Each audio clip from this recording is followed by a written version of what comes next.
নমস্কাৰ মোৰ বন্ধুসকল। আজি মোৰ ফাৰ্মৰ ভিতৰৰ যিবিলাক পৰ্দা আছিল ব্ৰডিঙৰ সেইবিলাক সব উঠুৱাই দিছোঁ যাতে গেছ নহয়। মোৰ উঠোৱাত অলপ দেৰি হৈছিল, তাৰ বাবে মোৰ ফাৰ্মখনত গেছ হৈ গৈছিলে। এতিয়া সব পৰ্দাবিলাক উঠুৱাই দিছোঁ, চাওক আপোনালোকে।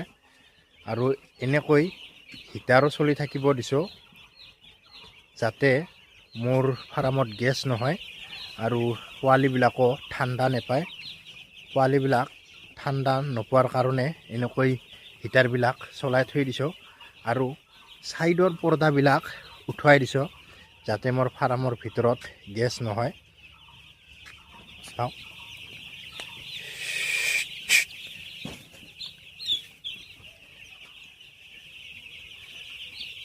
এনেকৈ জুম পাতি থাকে আৰু এনেকৈ জুম পাতি থাকিলে মৰি যায়, উঠিব নোৱাৰিলে। চাওক, এতিয়া বৰ্তমান এনেকৈ খেদি দিলে দানা পানী খায় আৰু খেদি নাথাকিলে ব্ৰইলাৰবিলাক ইমান ডাঙৰ নহয়। পোৱালিতে যদি অলপ খেদি থকাত কম হয় তেতিয়াহ'লে ব্ৰইলাৰটো ইমান এটা গ্ৰথ নাবাঢ়ে। এতিয়া মই এনেকৈ খেদি থাকোঁ টাইমে টাইমে। আজিৰ ভিডিঅ'টো কেনেকুৱা লাগিছে আপোনালোকে জনাব। যদি মোৰ চেনেলৰ ভিডিঅ' আপোনালোকে নতুনকৈ চাই আছে তেতিয়াহ'লে মোৰ চেনেলটো ছাবস্ক্ৰাইব কৰি দিব, এনেকুৱা টাইপৰ যাতে ভিডিঅ' আপোনালোকে পাই থাকে। আজিলৈ এইখিনিয়ে।